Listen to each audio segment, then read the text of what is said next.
Amigos míos, muy buenas tardes. Me da muchísimo gusto el poder compartir con ustedes una serie de reflexiones que el Corporativo para el Desarrollo de las Instituciones AC Certeza ha generado en un diálogo que ha denominado Jornada 15 de febrero. Este diálogo está dirigido a reflexionar, a capacitarnos, a preparar a los docentes de educación media superior en México rumbo a los diferentes procesos de evaluación en los que están participando dentro de la nueva reforma educativa en este país. Y vamos a iniciar precisamente hablando del proceso de evaluación de desempeño docente en educación media superior. Como ustedes lo recuerdan, y esto lo hago para empezar a enmarcar nuestra charla, serán varios los aspectos que según el Instituto Nacional de Evaluación de la Educación en México habrá de evaluar a los docentes. En primer término, recordemos que nos van a estar cuestionando sobre normalidad mínima en las escuelas, planeación didáctica, dominio de los contenidos, ambiente en el aula, prácticas didácticas y colaboración en la escuela. Esos aspectos que estoy mencionando habremos de irlos desarrollando, entendiendo en el perfil, en los diferentes parámetros e incluso en los indicadores que el mismo sistema ha generado para el proceso de evaluación. Recuerden ustedes que en este proceso intervienen diferentes instancias, como es el mismo Instituto Nacional de Evaluación de la Educación en México, la Secretaría de Educación Pública a nivel federal y las autoridades educativas locales. Son los que están precisamente participando con nosotros en este ejercicio de evaluación. Vamos a partir de recordar cuál es el perfil que han definido para los que están trabajando en educación media superior. Recordar que están señalando 5 dimensiones en las que los docentes tendrán que estarse desarrollando en su vida profesional. Y hemos querido en certeza convertir estas dimensiones en preguntas. La primera nos dice: oye, docente de media superior, ¿adaptas los conocimientos de la disciplina que impartes y los procesos de enseñanza y aprendizaje de acuerdo a las características de tus estudiantes? Es decir, primera dimensión, conocimiento para el desempeño de la función docente. La segunda la han titulado práctica docente. Y nosotros cuestionamos: ¿planificas los procesos de formación, enseñanza, aprendizaje y evaluación, atendiendo el enfoque basado en competencias y sobre todo los ubicas en contextos disciplinares, curriculares y sociales en donde trabajas? La tercera dimensión habrá de estar respondiendo a una pregunta similar a esta: ¿organizas y desarrollas tu formación continua como profesional de la docencia a lo largo de tu vida profesional? Ellos le llaman a esta dimensión desarrollo propio de la función.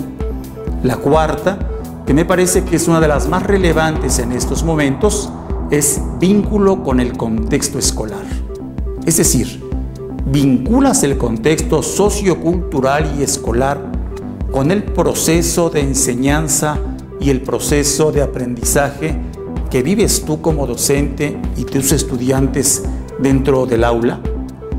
Y por último, la quinta dimensión, que se ha titulado normativa y ética en la función, nosotros la interpretamos a través de la cuestionante: ¿construyes ambientes de aprendizaje autónomos y colaborativos atendiendo el marco ético y normativo del subsistema en el que tú estás laborando?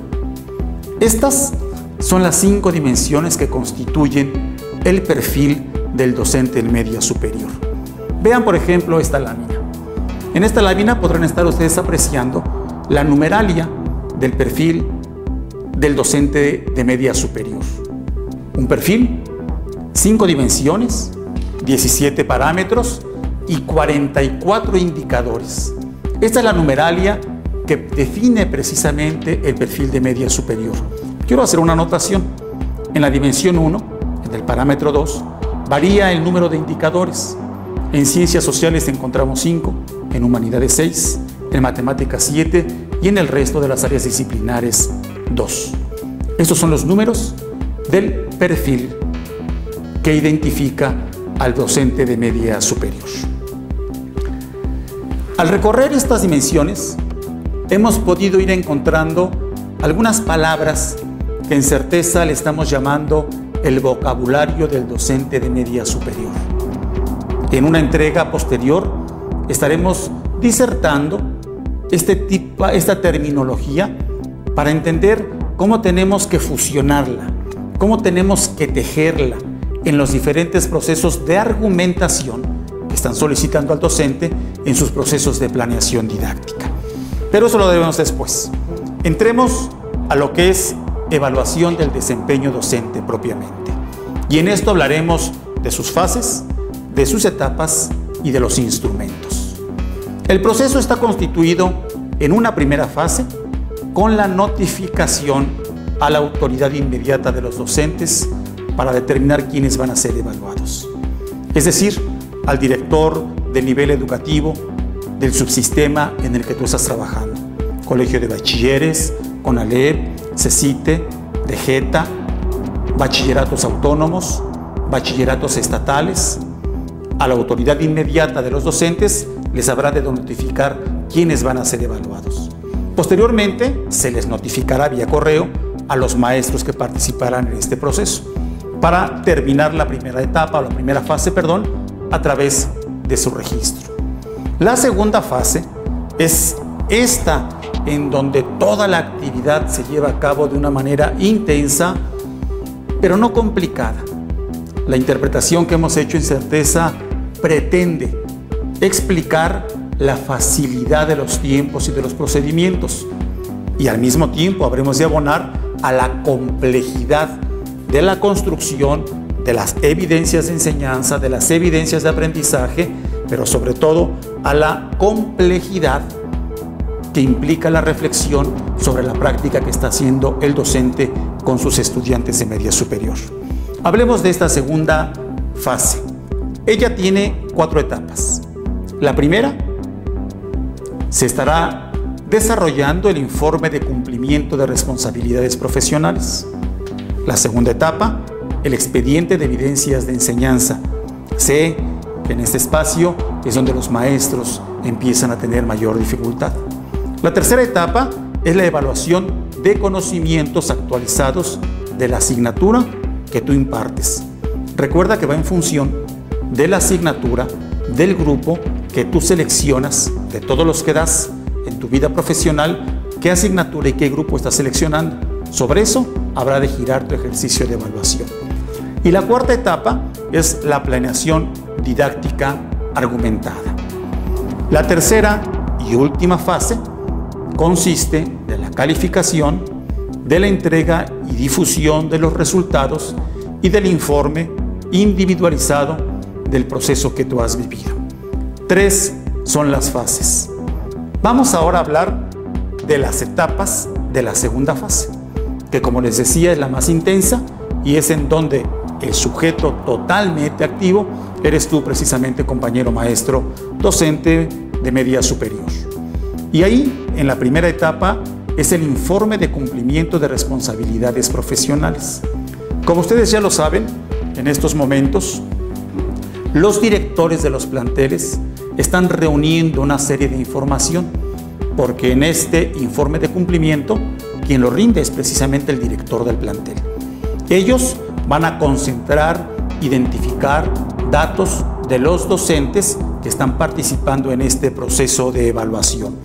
Y le van a preguntar elementos fundamentales, tales como tu participación, maestro, en la vida comunitaria del plantel, tu utilización del tiempo, de los horarios escolares, tu vinculación o tu relación con la comunidad, con el contexto, y también tu participación dentro de los diferentes colectivos o colegiados académicos que ahora le dan vida de una manera sustantiva al trabajo áulico en media superior.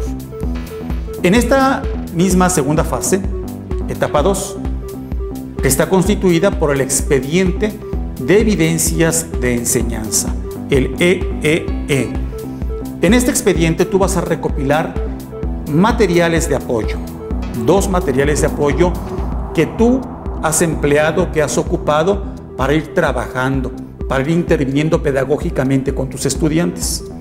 Y también vas a incorporar 4 evidencias de aprendizaje de tus docentes.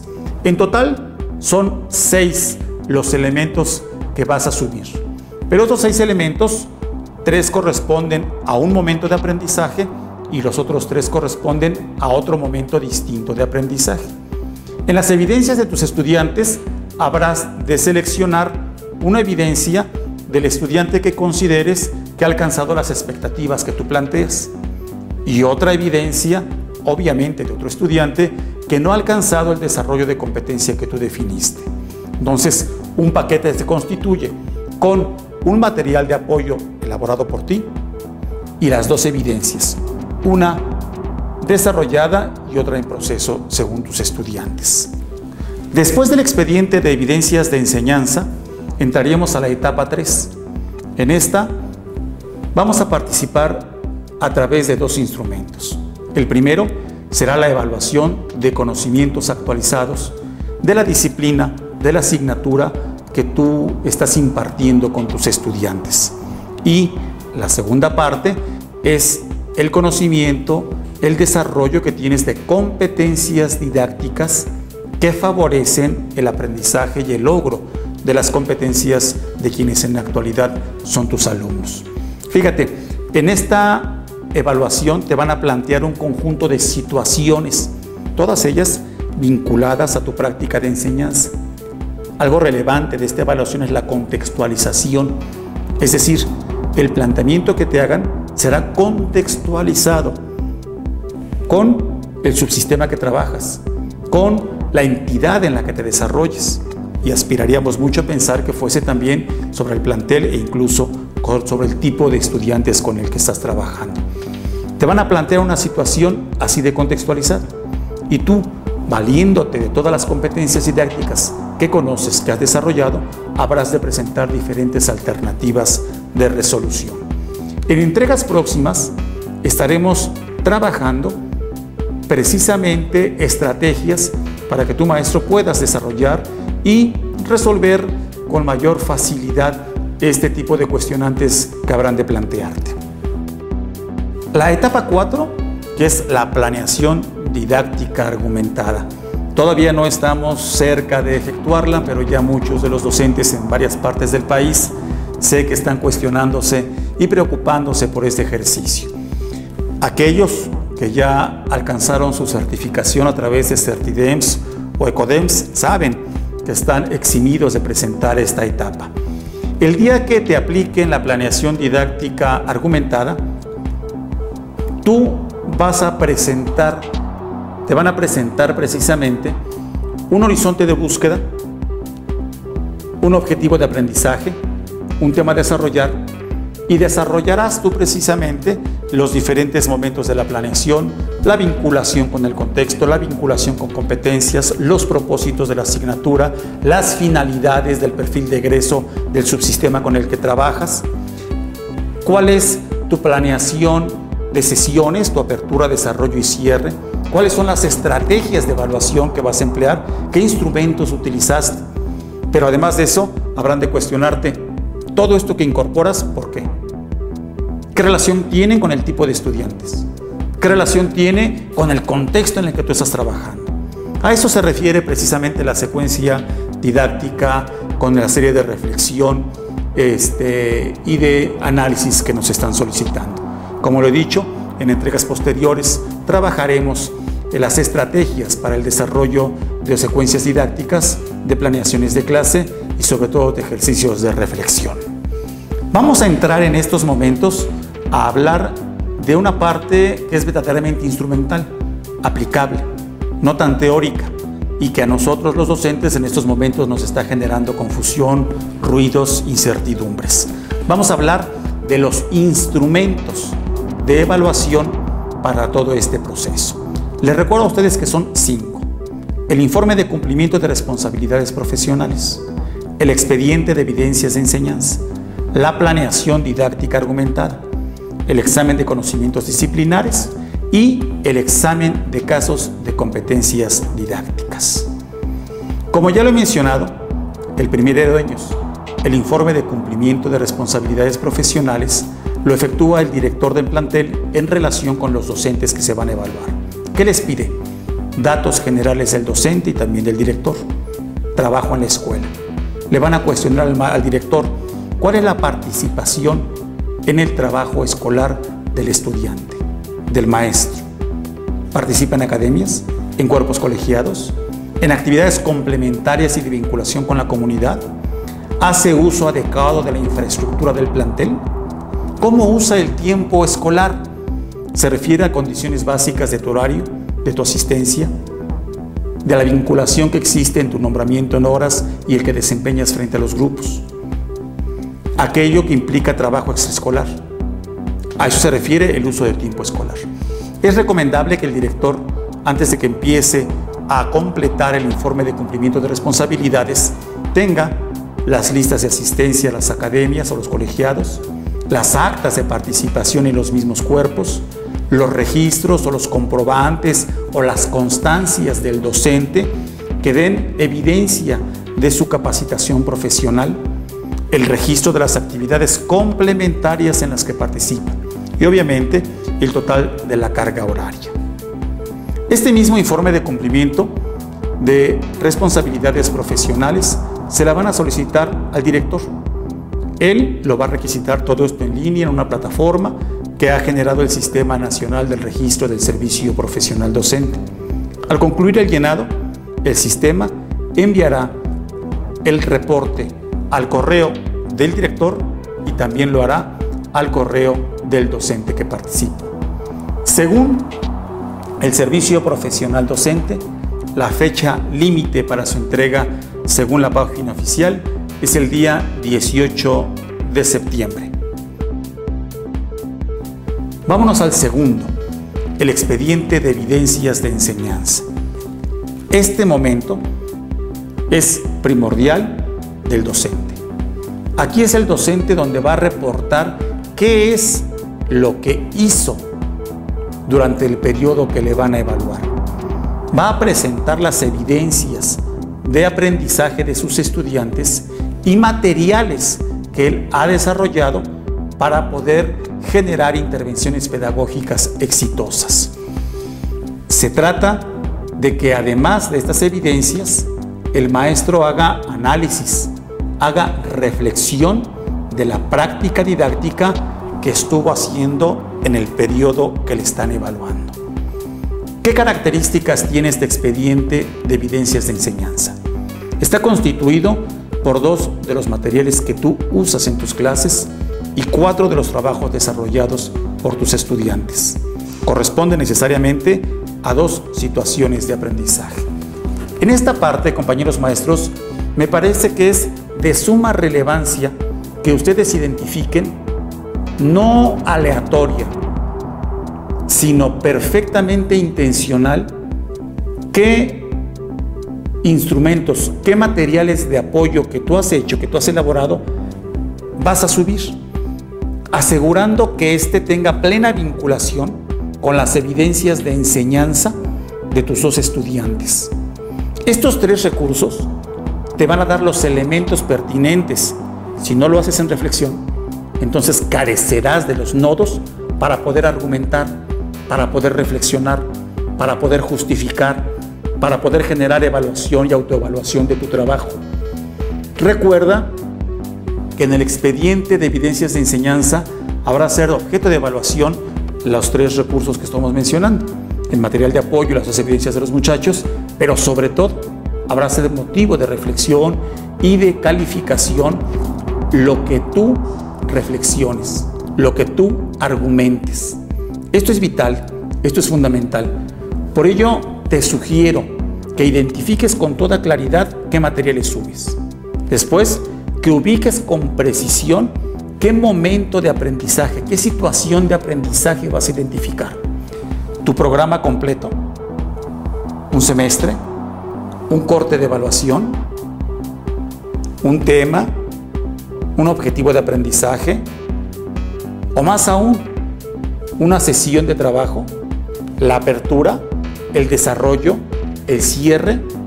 Situación de aprendizaje lo puedes trabajar desde esta mínima parte hasta la universalidad que significa el programa que estás desarrollando.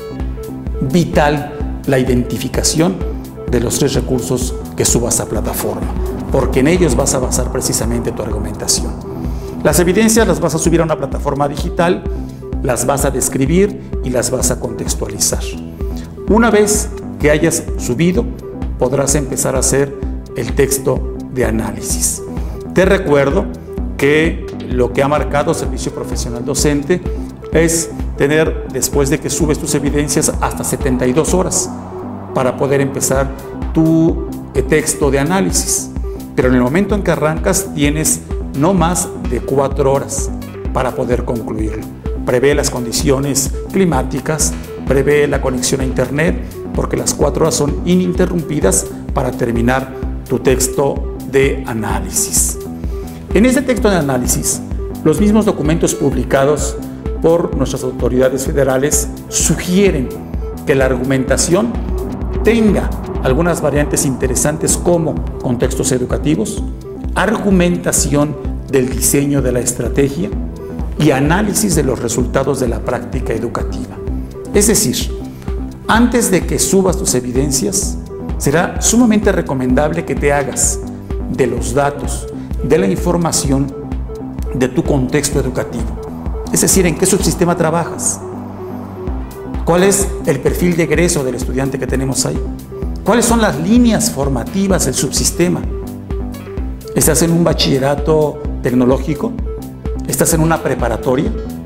¿Estás en un bachillerato que egresa estudiantes para incorporarse a la vida profesional y a la vida universitaria? ¿Cuáles son las características propias del subsistema en donde trabajas? Hablando de contexto, ¿tu escuela en dónde se ubica? ¿Qué condiciones socioeconómicas rodean a la institución en la que planteas? Es más todavía, ¿tu escuela cuántos salones? ¿Tiene infraestructura? ¿No tiene infraestructura?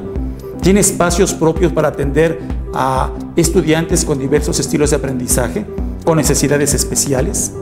¿Tiene espacios propios de sanidad? ¿Tiene espacios propios para la experimentación, para el deporte, para la cultura? ¿Hay espacios de lectura? ¿Hay iluminación pertinente? Es decir, ¿cuáles son las características del contexto de la escuela en la que trabajas? Pero sobre todo es sumamente importante que tengas la contextualización del grupo que tú has seleccionado para subir tus evidencias. Y si me lo permites, más aún de las características específicas de los 2 alumnos de cuyos trabajos has seleccionado para subir. ¿Qué tipo de aprendizaje tienen ellos? ¿Qué características tienen en su participación, en su dinámica en grupo? Estos elementos son los que vas a armar para hablar de la contextualización. Otra parte que nos sugieren tener como información para hacer una buena argumentación es precisamente los suficientes recursos, elementos y justificantes para explicar la estrategia didáctica que tú aplicaste. Yo aquí hablo de contextualización curricular. ¿Cuál es el propósito de la asignatura en la que estás? ¿En qué contribuye al perfil de egreso? El tema, el objeto de aprendizaje que seleccionaste, ¿qué tiene que ver con la sinfonía completa que significa el plan de estudios? La estrategia didáctica que empleaste tiene relación con el tema, con las características de tus estudiantes, con las necesidades contextuales. ¿Has logrado vincularlo a través del mapa curricular? ¿Tiene relación con las demás asignaturas que cursa el estudiante en el semestre que estás trabajando? ¿Esta estrategia se vincula con la estrategia de evaluación que has planteado? Todos estos elementos serán muy necesarios que los tengas para hablar precisamente de la estrategia. Y por último, con esto que hiciste, ¿qué resultados obtuviste? ¿Por qué hay alumnos que han alcanzado mejor desarrollo? ¿Por qué otros no? ¿A qué factores internos o externos se refiere esto? ¿Tiene que ver la capacidad, el estilo del estudiante, la disposición del docente, el recurso que empleas, el tiempo que destinas, ¿Qué podrías hacer para mejorar ese resultado? Este tipo de cuestionantes son precisamente las que constituyen los elementos para hacer una argumentación que pueda ser relevante. Fíjate, en el documento que titulan Etapas, Aspectos, Métodos e Instrumentos, Proceso de la Evaluación Docente, publicada en junio del 2015, señalan que en la argumentación que tú harás estará guiado por un conjunto de tareas evaluativas. Otros están hablando de preguntas guía. Es decir, no tendrás oportunidad de diseñar un texto completo, sino habrá una serie de enunciados que van a ir orientando la reflexión y el análisis que tienes. Así que esos recursos de reflexión que dijimos anteriormente hay que tenerlos preparados para ir armando la respuesta con los elementos suficientes. Los que han sido ya capacitados y evaluados, o mejor dicho, certificados para ser evaluadores, hablan de las rúbricas con las que nos van a calificar. Y en estas rúbricas señalan que harán un análisis muy minucioso del contexto educativo, del diseño de la estrategia didáctica y de los resultados de aprendizaje de tus estudiantes. En síntesis, el expediente de evidencias de enseñanza está constituido de 2 materiales que usas para impartir tus clases, de 4 trabajos desarrollados por tus estudiantes y de un texto argumentativo. Según la página oficial del Servicio Profesional Docente, la fecha límite para llevar a cabo esta actividad es el día 18 de septiembre.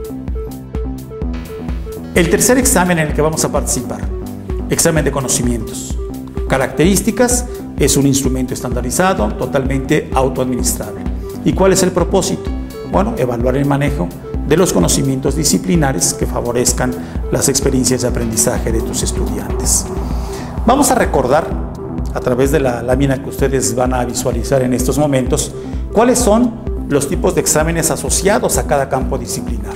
Recuérdense que de acuerdo a marco curricular común, seguimos hablando de los campos disciplinares de matemáticas, experimentales, humanidades, sociales y comunicación.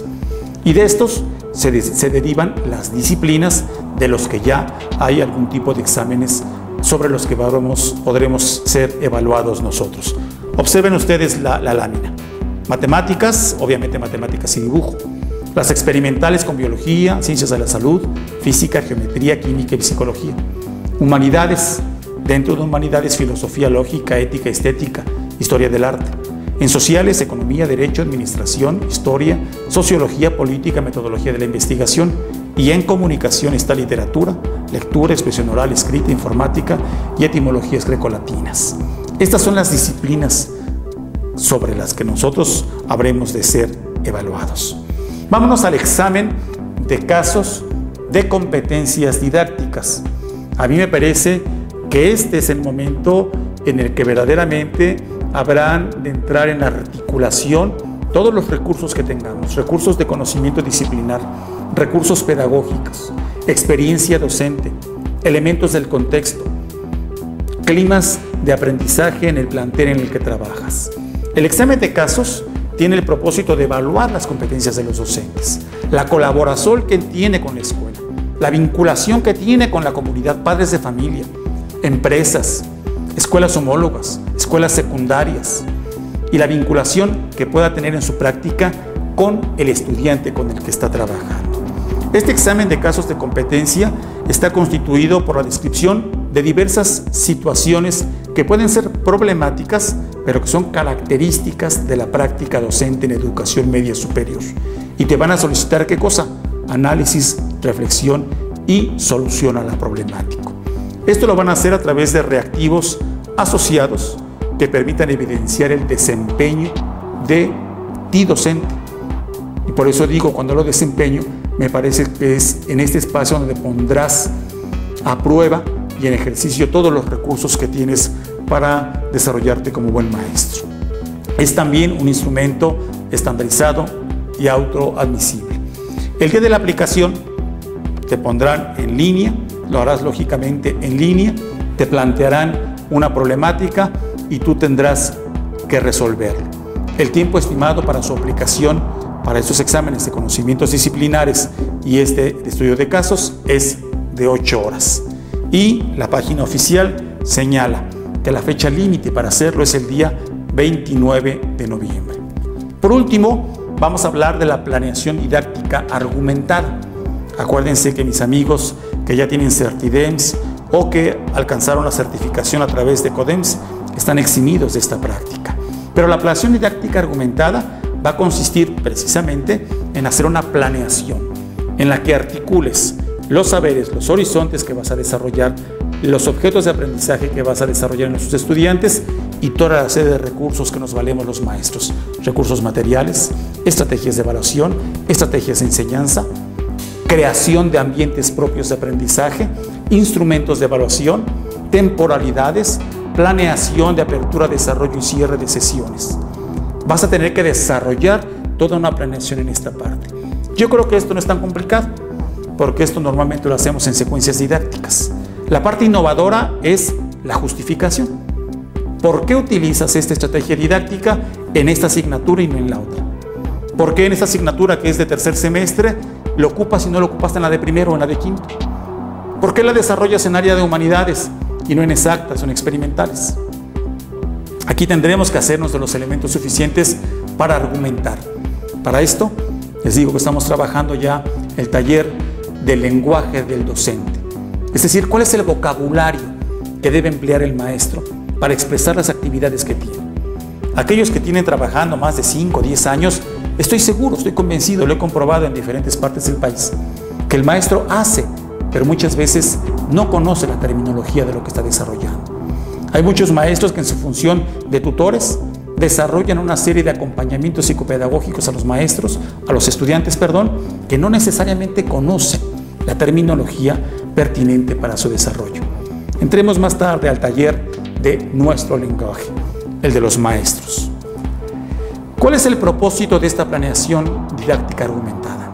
Conocer cómo organizas tu práctica, revisar tus fundamentos del modelo de educación superior en donde estás, los elementos del contexto, cómo los utilizas, cómo funcionan, el entendimiento, la fusión, la mezcla con las características de los estudiantes y la utilización lógica de los recursos con los que cuentas. Es decir, seleccionas una unidad del programa, elaboras una planeación didáctica, después realizarás un escrito en el que justifiques, analices, dé sentido a las estrategias que describiste.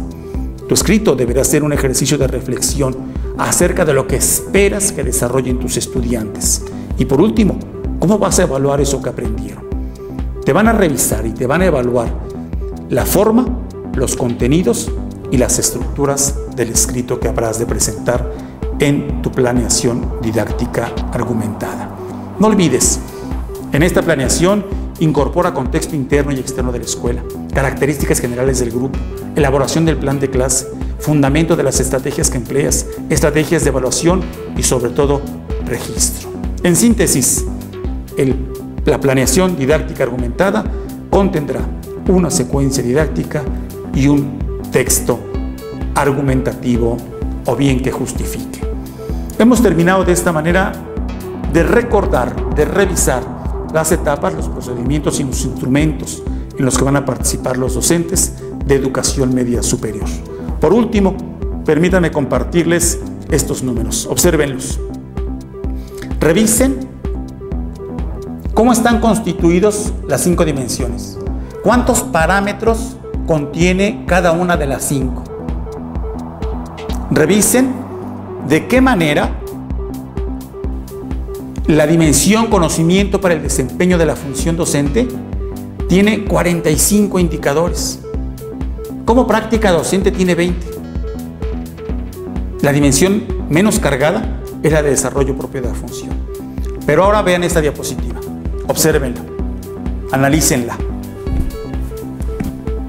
Fíjense, examen de conocimientos, ¿cuántos indicadores tiene?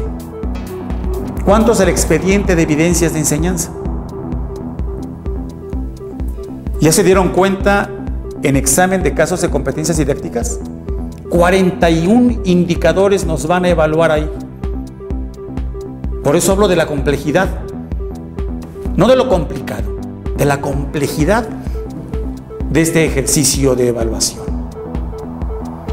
Amigos míos, concluimos esta primera entrega de este encuentro que hemos llamado 15 de febrero del 2016, fecha en que habrán de publicar los resultados de quienes participen en esta etapa de evaluación.